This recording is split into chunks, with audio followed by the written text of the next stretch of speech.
With me, Bernice, Abu-Baidoo, Lansah. We are coming to you from the Platinum Place at Ridge in Accra and across the world via social media. Let's take a look at our top stories. Minority demands President Mahama's intervention into telecell takeover of AT, accusing Communications Minister Sam George of hastily trying to dispose of a vital state asset without due process, transparency or parliamentary oversight.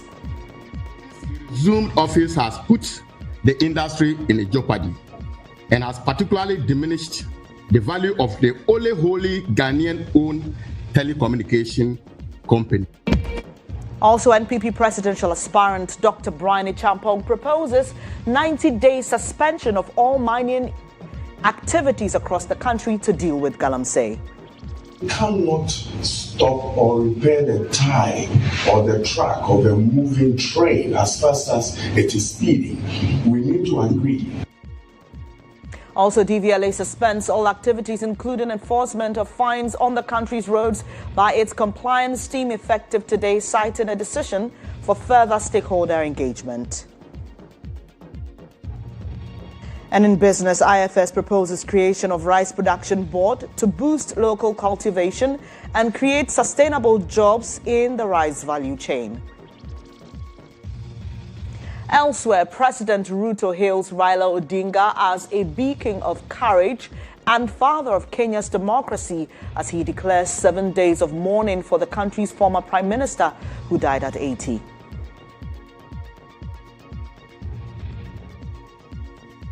I've got details of these and some other stories here on News Tonight. Please stay with me.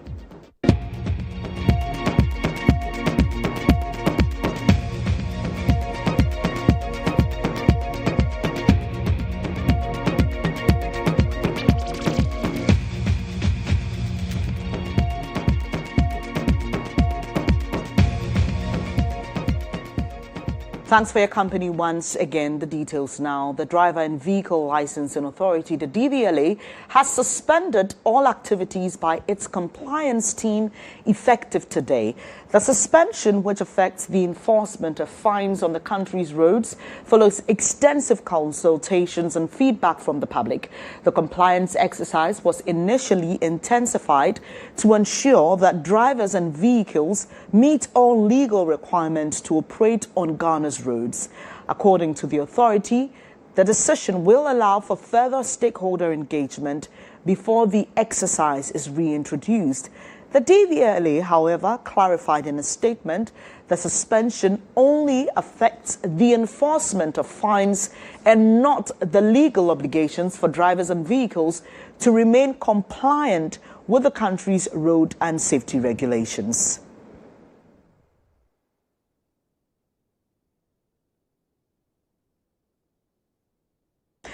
We've been joined by the Deputy PRO of the GPRTU, Samuel Amar, for a quick conversation on this. And I'm grateful for your time this evening. And we know that when this compliance exercise was introduced, a lot of drivers were unhappy initially. Some lauded the DVLA for trying to enforce the laws. What is your reaction to this latest development? Yeah, thank you very much. Let me say good evening to you and your listeners. Yes, see, when this law was implemented and the fine, the DVLA used to come on road and, be arresting vehicles and taking the fines and all that, most of our drivers started complaining because we find out that it was at the higher side. And at the same time, looking at the law, there is nowhere in the law that states that, the sports fine has to be taken. So we started complaining, and then we wrote a petition. We wrote a petition to the presidency.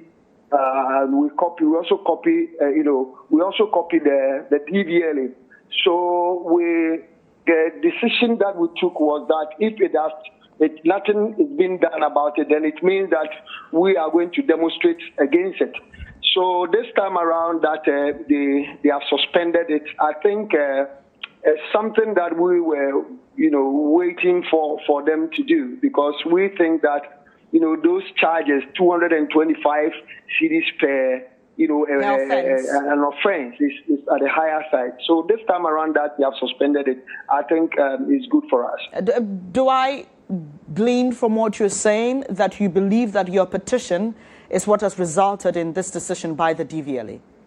Yes, very well, because we wrote the petition at the same time, made a follow-up.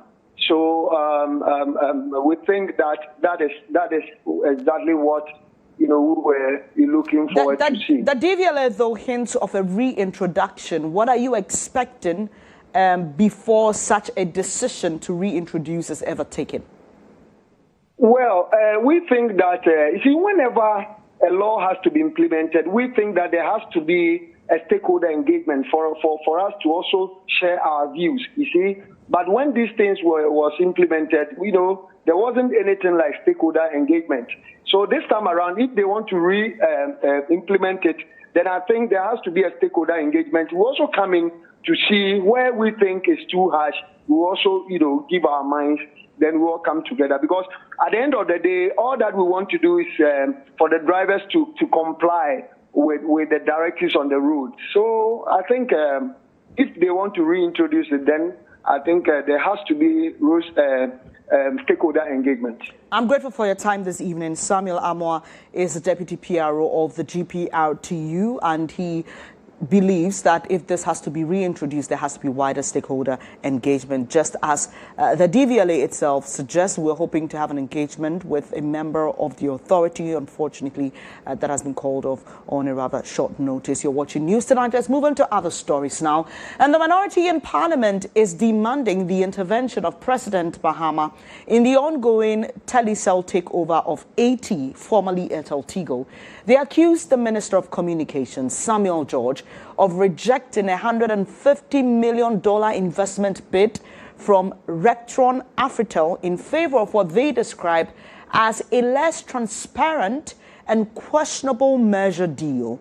Addressing a press conference in Accra on Wednesday, October 15, ranking member on Parliament's Communications Committee, Matthew Nyendam, said the minister's handling of the transaction was marked by secrecy, inconsistencies, and conflict of interest. He warned the deal could lead to the collapse of Ghana's only wholly state-owned telecommunications company. The conduct of the Minister of Communication and his action over the past 6 months since he resumed office has put the industry in a jeopardy and has particularly diminished the value of the only wholly Ghanaian-owned telecommunication company, which is AT. The minister runs rampage with pronouncements that has caused chaos in the telecom sector and specifically caused the loss of revenue to AT. In January 2018, two private mobile networks operators in Ghana, which is Airtel, and government has 25% in it, and Tigo, merged and consolidate resources to improve operation, reduce operational costs, and create a stronger competition. The merger created the country's second largest mobile network operator, which is AT. However, the inability of the new company, AT, to invest in the much needed infrastructure despite their competitor, which is MTN and Vodafone, now Telecel.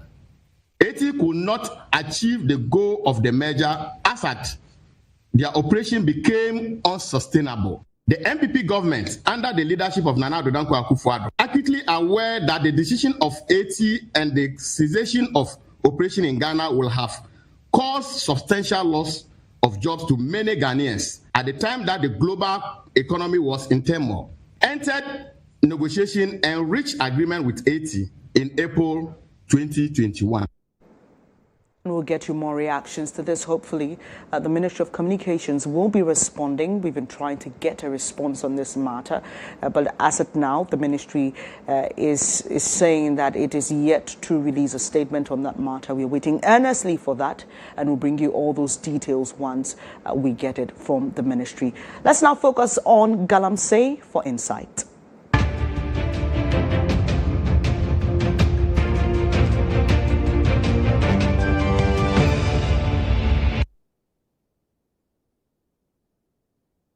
Now, government has been under pressure for some time in terms of dealing with Galamsey.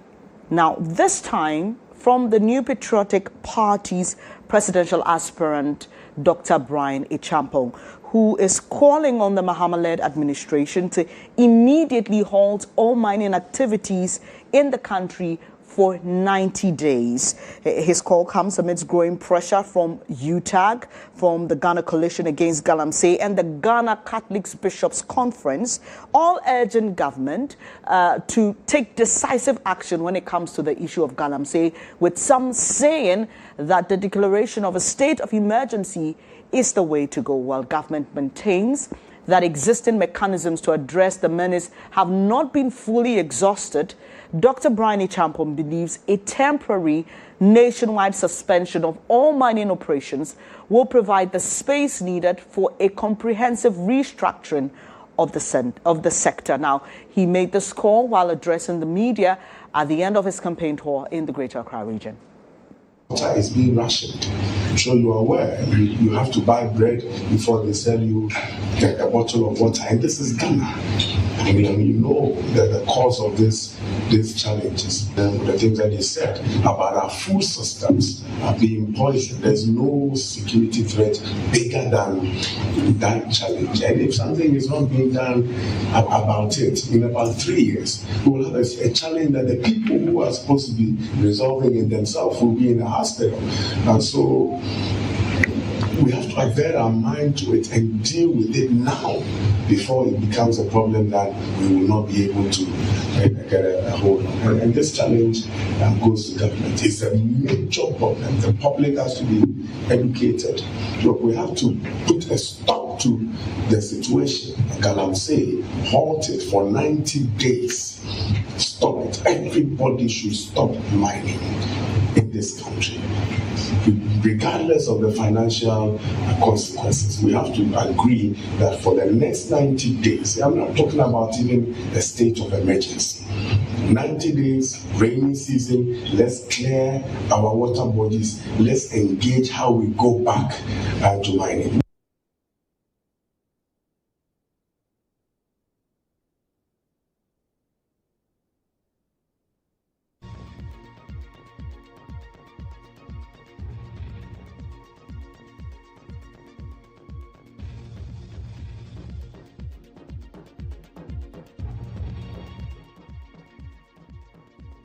Getting some reactions to this proposal from Dr. Brian Achampong, but Executive Director of the Integrated Social Development Center, ICEDEC, Sam Dansey, has reiterated the call on government to demonstrate more leadership in its efforts to address the impact of illegal mining in the country. At a conference on equity in extraction in West Africa, Mr. Dansey highlighted several critical issues facing Ghana's extractive industry and its broader implications for the country's economy and society.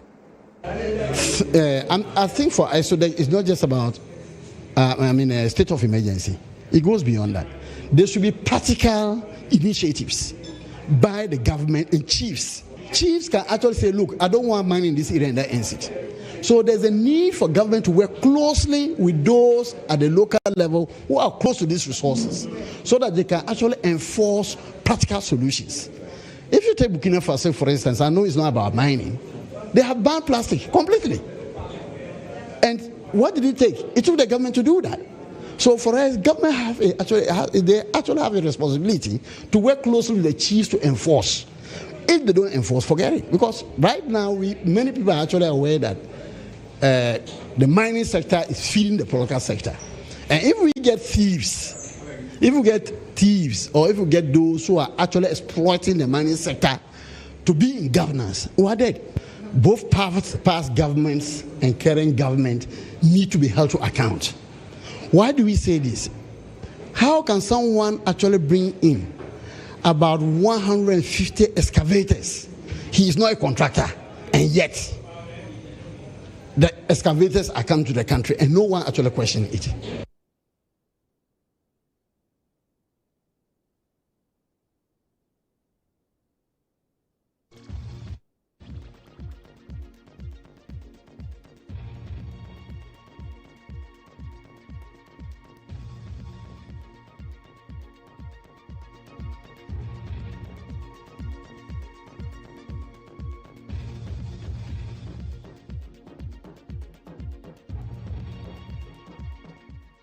Still on mining-related issues, the paramount chief of Manson Kwanta, Nana B. Kusi Appiah II, has appealed to residents of the area to prioritize peace and cooperation to foster development. His appeal follows a recent violent clash between the youth of Impatuim and soldiers guarding the Asanko mine, resulting in the death of an assembly member and extensive damage to properties belonging to the mine's subcontractors. Ashanti Regional Correspondent Isaac Justice Bediako has more. The Manso traditional area has in recent years witnessed the youth revolting against gold mining company Asanko Gold Ghana over possession of portions of the mine's concession. They claim the mine's existence in the area has not yielded the needed developmental benefits and job opportunities. But speaking at the commissioning of Manson Crime Multipurpose Community Center, the paramount chief of Manson Crime, Nana B. Kusi Appiah II, was distraught over the spate of the riot. He urged residents to cease the attack and the resort to dialogue with the traditional council to settle the tensions. The newly commissioned multipurpose community center, worth over 2.3 million cedis, is a modern, fully furnished facility constructed to serve as a central hub for knowledge sharing, community exchange, community gathering, training, and developmental programs. The facility, fully funded by Asanko Gold Ghana through its Social Responsibility Foundation Development Fund, is part of the mine's broader multi-sectorial social responsibility agenda. Nana B. Kusi Appiah II pushed for more critical investment for communal development that would promote peace and stability in the area. Asanko ba no adwuma so na yepe adwuma ba no memu ayi gidigidi se nkwara ni nyina obi anya adwuma sisi adame bank ran many aje papa sakra ya ba nkuro yisu nyina na mesre asankofo wo de MDO ha se bibia na yede betu mondimu a na musumonya abotre na munu o matnase asiesie de kama ana bibi o monti ase kura meso me o Manson Kwanta traditional head no enemy mo beba mbetumi dia ba betu benim ye nyina ya hwe said your moduma no besi akoso amai aduma no koso a na sebe insakraye ba. The Executive Vice President and Managing Director of Asanko Gold Ghana, Dr. Charles Amoah, highlighted plans to ensure peaceful coexistence between the mine and community folks. Dr. Amoah reaffirms Asanko's long-term commitment to responsible mining, transparency, and mutual decision-making. He emphasized that the company would continue to implement impactful initiatives, including scholarship scheme, women empowerment programs, and agricultural support projects to enhance livelihoods in the host communities. At the very onset of our project, we did make commitment to put aside $2 of every ounce of gold that we produce. And all is geared towards enhancing the lives of our community members in areas of education, health, and empowerment, skill development. And this is one of the projects that falls under our CSR. And this is That's Isaac Bediako's report from Kumasi. Let's now go back to the proposal by the MPP's presidential aspirant, Dr. Bryony Champong, for the president to ban mining activities for 90 days in a bid to resolve the Galamsey crisis. We've been joined by Pakwesi Shandov. He's with the Lands Ministry. Grateful for your time, Pakwesi. We know that since the president met with CSOs and other stakeholders on deliberations on the fight against Galamsey, many proposals have come in. Has this come on the table? A suspension of mining activities for some time? Not at all. The suspension of mining activities is not one of the considerations that government is looking at, because like we have repeatedly emphasized, the government is not necessarily against mining. What government has always been against is mining that is done in a manner that is not sustainable. And so the proposition from Bryony Champong does not tie into the raft of interventions that government has embraced, despite the fact that we acknowledge its concern, just like the rest of the entirety of Ghanaians who have been conversating on this issue. We do not think that it's one of the ways to go. If you were to place a ban on all mining activities like he proposed within a 90-day period, after the 90-day period, the question becomes, what else are you going to do? The more that so Pakwesi, so he gives an analogy of fixing a damaged truck and says you can do it while it's in motion. So the suggestion here is that while you suspend the activities, you are putting in the structures and the measures that will allow for sanity once you open the floodgates again. So it's not as if a suspension is being done in isolation. Yes, but the reason it would not yield any meaningful results is that you cannot deal with the menace of illegal mining and restore the water bodies and the forest reserves to their pristine state within a 90-day window. Hello, Pakwesi. Sorry, Pakwesi, I lost you a bit. Sorry for that break. I'm saying it is not a case that if you even for 90 days, you would have the opportunity to restore the water bodies and then the forest reserves to their pristine nature. That would honestly not happen. But so is it, where are we going with Pakwesi, just allow me. You can't stop it forever. Is it bringing? Yeah, please go ahead. Is it just about bringing these water bodies into their pristine state, or is it about putting long-lasting measures in place that allow for a systemic end to Galamsey? Lasting measures like what exactly? You see, the issue of illegal mining is not one of those things that you can just introduce a measure and all of a sudden it is ended. It is very complex, like we have often said. So there is no one intervention that the moment you deploy, then you're going to see constant, meaningful results. So we cannot work with that suggestion. 90 days or even one. Hello, Pakwesi.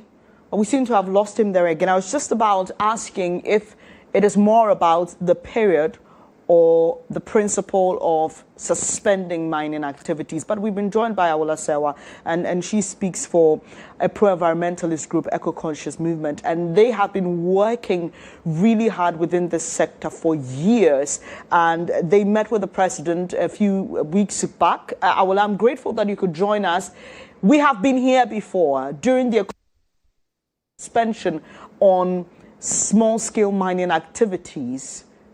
It didn't get us anywhere. Do you think that this time round, a 90-day suspension as being proposed by Dr. Brian Champong is something to look at again? Good evening. Thank you for having me. I think we're missing the point.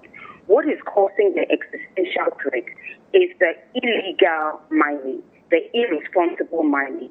Now, the call that is being put out, who is going to feed it?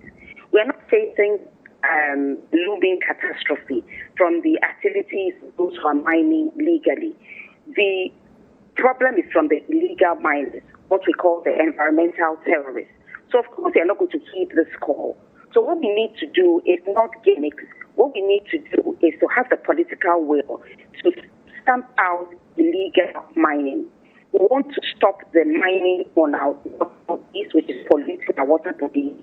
The status in our forest reserves, estimating our forest reserves. This is not being caused by those engaged in legal mining. It's being caused by the environmental terrorists. But I'm not quite sure the useful purpose the call is going to achieve. Hello? Hello. Awula. So I need to be specific here. His call was not for all mining-related activities, but a ban on illegal mining, small-scale mining, anything that looks and smells like Galamsey. See, you cannot ban what is already legal. It's already been banned. Illegal mining, the clue is in the word illegal.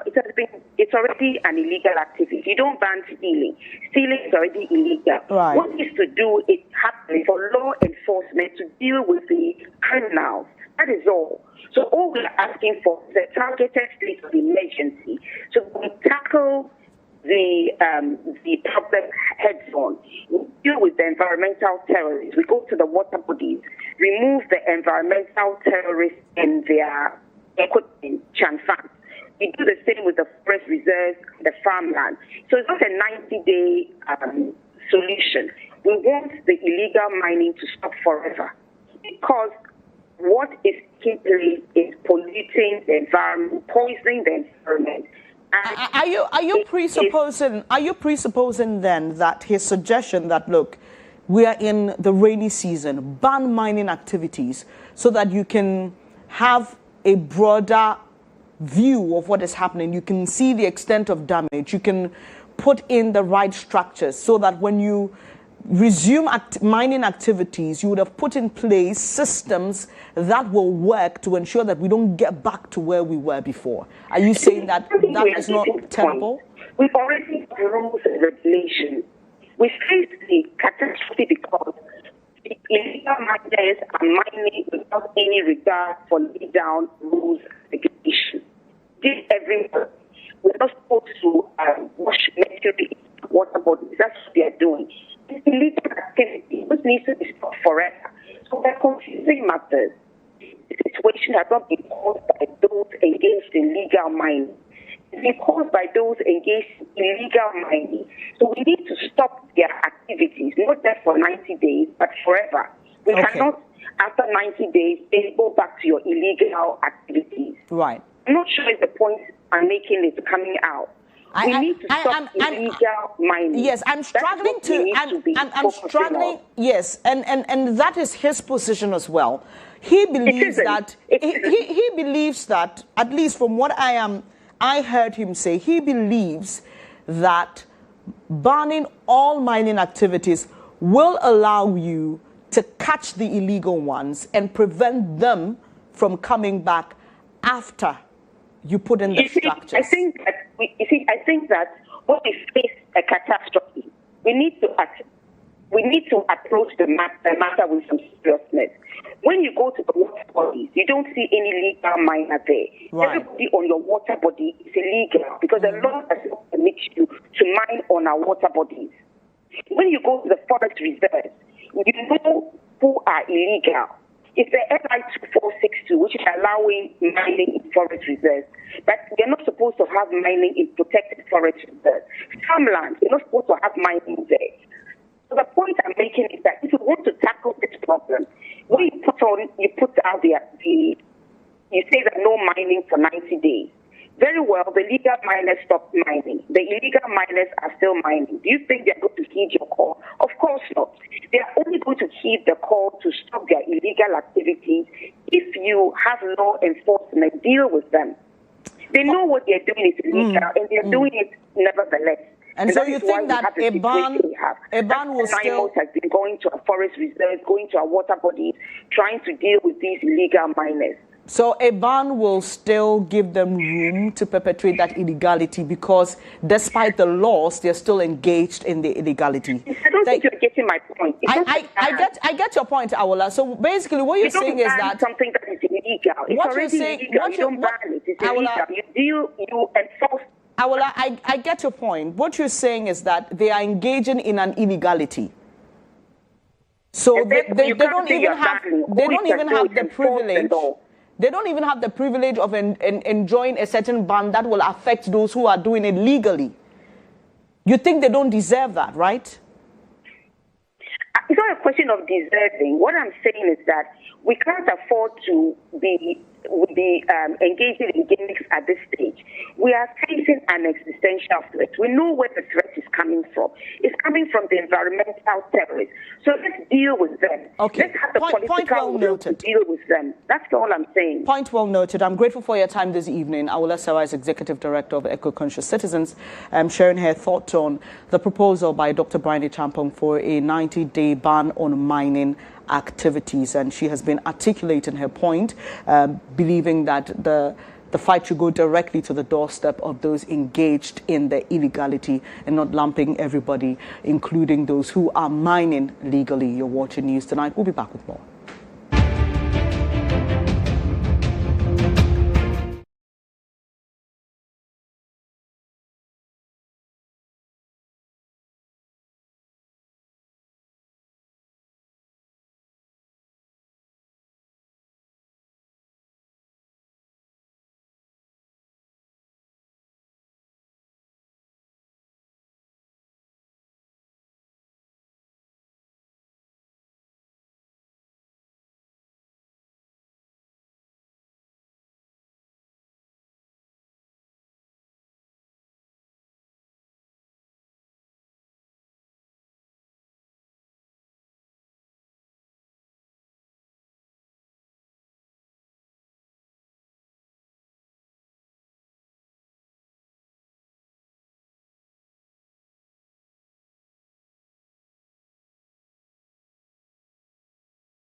Thank you for staying here on News Tonight with me, Bernice, Abu-Baidoo, Lansah. And the presidential primaries of the opposition MPP is heating up as aspirants campaign across the country.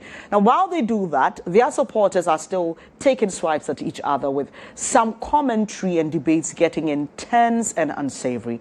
One of the aspirants, Dr. Bernice, has written to his competitors to call their supporters to order, asking them to refrain from attacks before, during, and after the January 31, 2026 presidential primaries. He spoke at a media engagement here in Accra. In as much as some propaganda is required to win the polls or get you ahead, as little as propaganda, we are staying away from that. I did mention a couple of weeks ago, that poking the face is allowed, but poking the eyes is something that we should all abhor. And I stand by that. And even that, I mean, if you want to poke somebody's face, we are going to use airbrush to do so. So we don't intend to harm anybody with our campaign. We are strict about that. If you see all those people throwing jabs at each other, you won't find any of the Brian supporters and members, because the instructions will ensure that it goes down to the base, down to the polling station, that you support me, you cannot speak against our opponent. And I call on all my colleague aspirants to do so, because all the people that are speaking against other people, we know them and we know who they support. And if you cannot control your own people, how can you lead? The time is now. And if you are hearing my voice, I've written a letter to be given to my aspirants, my colleague aspirants, to try and control their support base. The Abetifi MP has also been speaking about polls, and he says that ones that put other candidates ahead of him are meaningless. He says if primaries were held today, he would emerge winner. Put myself ahead of others. I'm sure that I can have some friendly posters and do same for me. They do not concern me. Most of these polls are psychological operations on the system, totally meaningless. I don't intend to sponsor polls in my favor. I'm sure that I shouldn't be in any doubt that if I wanted to, I could. I think that the polls are on the grounds. You go on the grounds to the actual delegates in the constituencies, and you get the answers. I'm here in this campaign office. Many people come with their polls, and you are winning, you are 90%, you are 70%. Give us money so that we're going to put it in the papers, put it on online portals. I'm not interested in any of that. I mean, I've seen some polls that put me at 1%, and some aspirants who are not even going, who have not left their bedrooms at 20%. It's quite interesting, some of these polls. So please, I'm not concerned about that at all. The day of the election, January. Away from that story, President of the Ghana Registered Nurses and Midwives Association, Perpetual Ofori-Ampofo, is encouraging health sector workers to take charge of their financial future by enrolling in Tier 3 pension schemes. Speaking at the opening ceremony of the 3rd Annual General Meeting of the Health Sector Occupational Pension Scheme, she emphasized the critical importance of pension literacy and proactive retirement planning, particularly among healthcare professionals. Her call comes at a time when voluntary pension scheme penetration in Ghana remains relatively low, with many workers, especially in the informal sector, facing uncertain financial futures. This is partly due to limited contributions beyond the mandatory Tier 1 and Tier 2 schemes. It's not okay to just sit back and think that your pension is being managed and that is it. You must understand what is happening with pensions. There have been pension reforms up to about 15 years now. What it means is that when it comes to your Tier 1, it's still with a SNIT, but that is for your monthly pension when you go on retirement. Tier 2 pension for health workers is the health sector occupational pension scheme, where you receive your lump sum. And then we have Tier 3, which is voluntary. Most organizations have it, and it's also an additional means to have some pension contribution aside for your own pension. One thing you must know is that personal pension is also viable. You can go into your own personal pension and put money aside for your pension. It's not every day that you are going to be able to work. There can be eventualities, sickness, accidents, and all of that. Now is the time when you have the energy and the health to work. Put money aside for your retirement. Very important.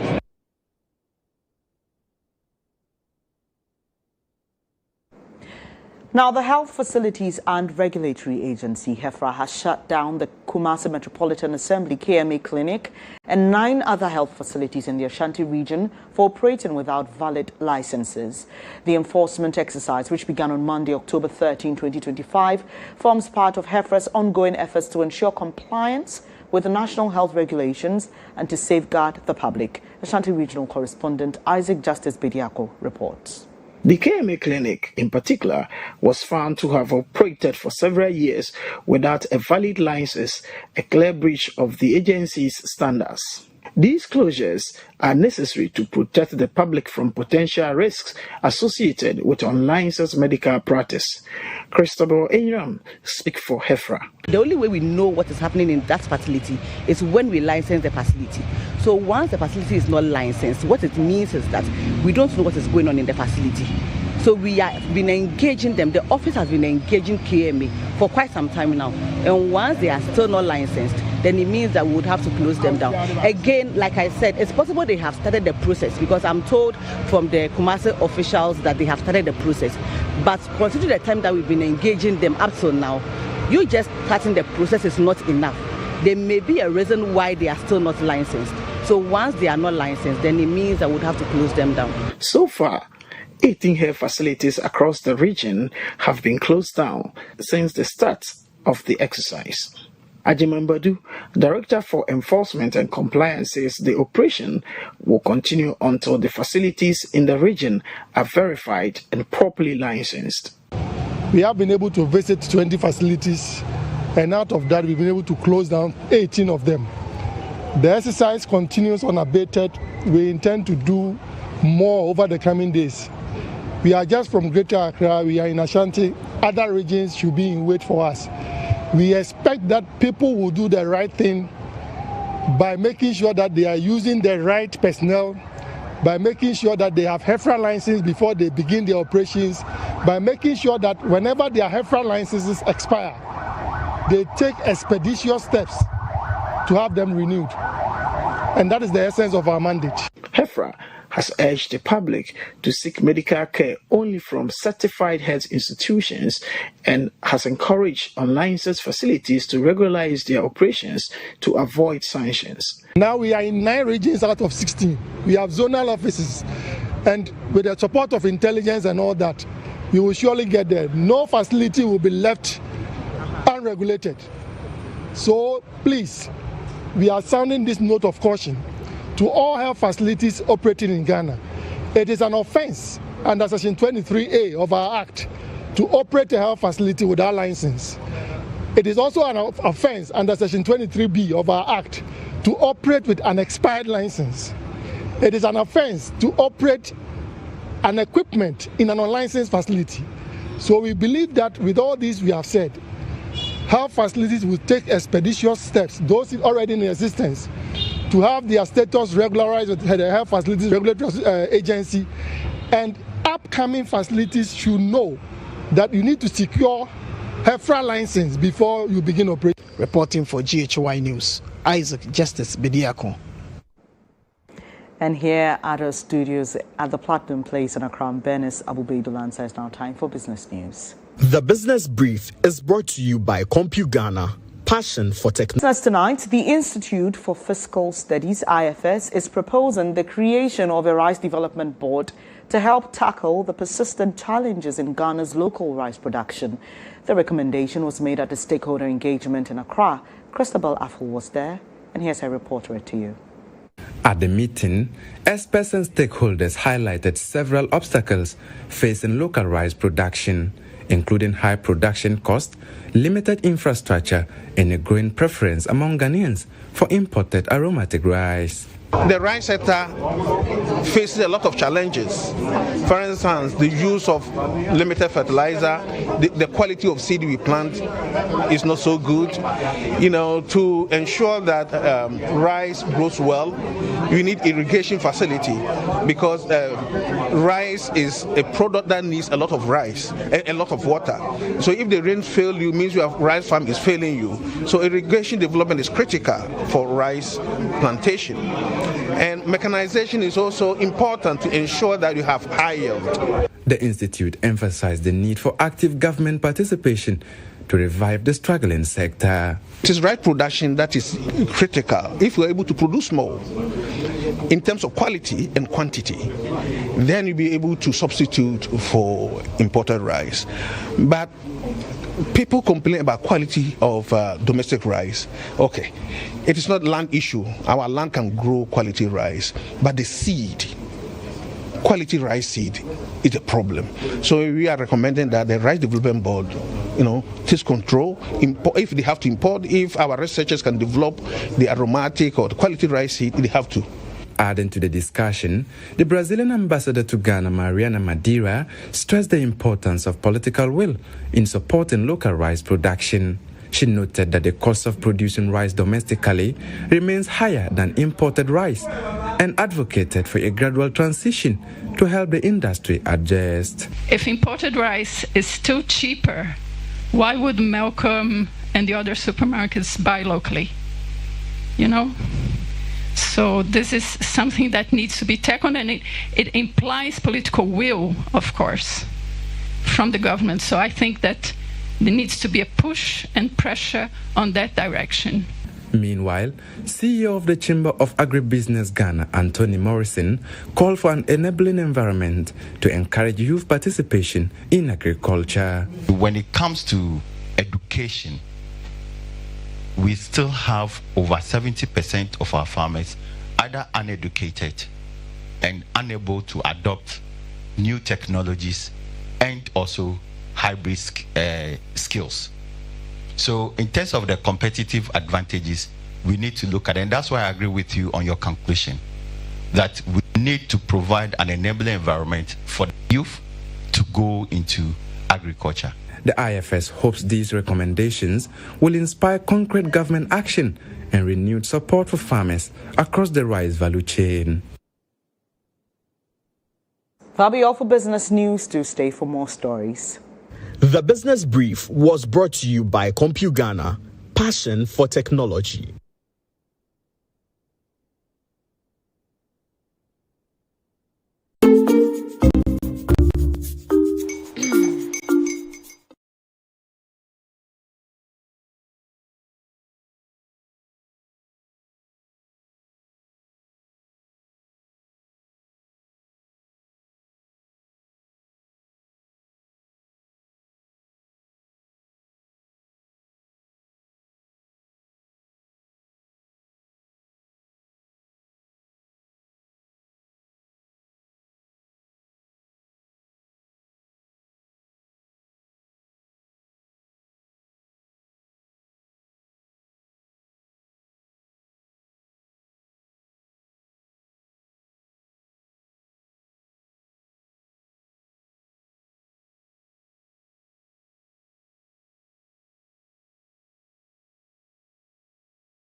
It's now time to bring you sports news update.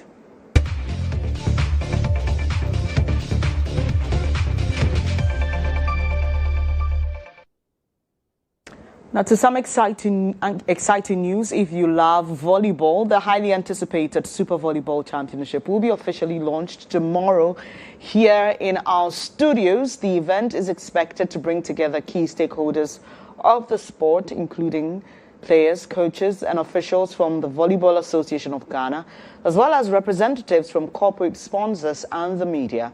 The Super Volleyball Championship is designed to promote local talent, create more visibility for the sport, and offer fans thrilling, high-quality volleyball action. The championship is expected to begin next month and will be broadcast live here on GHOne television. Tomorrow's launch will set the stage for what promises to be one of the most competitive and entertaining volleyball events in Ghana's sporting calendar.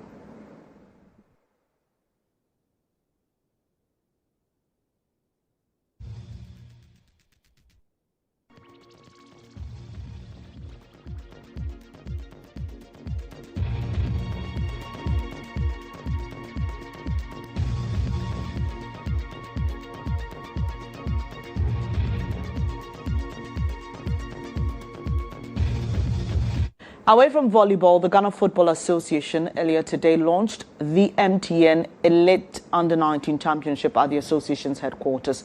The championship is set to take place at the Ghanaman Soccer Center of Excellence in Pram from the 24th of October to the 2nd of November. President of the GFA, Kurt Okreku, who spoke at the launch, says the championship is a product he delights in and believes will empower young footballers. This is a product of the FA which is so dear to my heart, because this age category is key in the development of football in our country. The U19 is a key part of our broad policy giving power to the youth and ensuring that we put out products and create platforms that will allow the youth of our country, boys and girls, to realize their dreams. A complete structure in place. From U13, U15. Now that MTN Elite Under-19 Championship was actually launched yesterday. That'll be all for sports.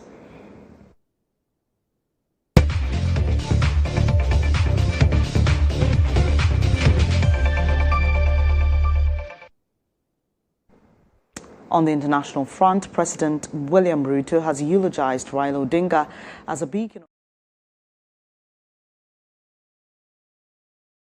Odinga died at the age of 80 after suffering a cardiac arrest earlier today. He allegedly collapsed during a morning walk and was taken to a hospital in India where he died receiving medical treatment.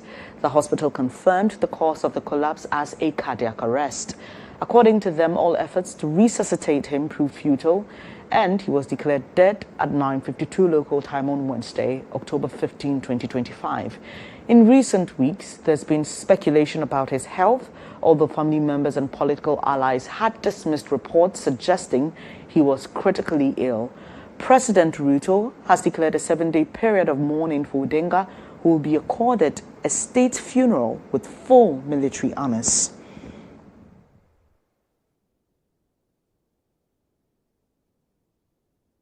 And that'll be it for this edition of News Tonight with me, Bernice, Abu-Baidoo, Lansah. I'm so grateful for your company this evening. If you want more news, kindly log on to starfm.com.gh. You can also follow us on all social media. We are GHOne Television. I'm grateful for your company once again. Please enjoy the rest of the evening.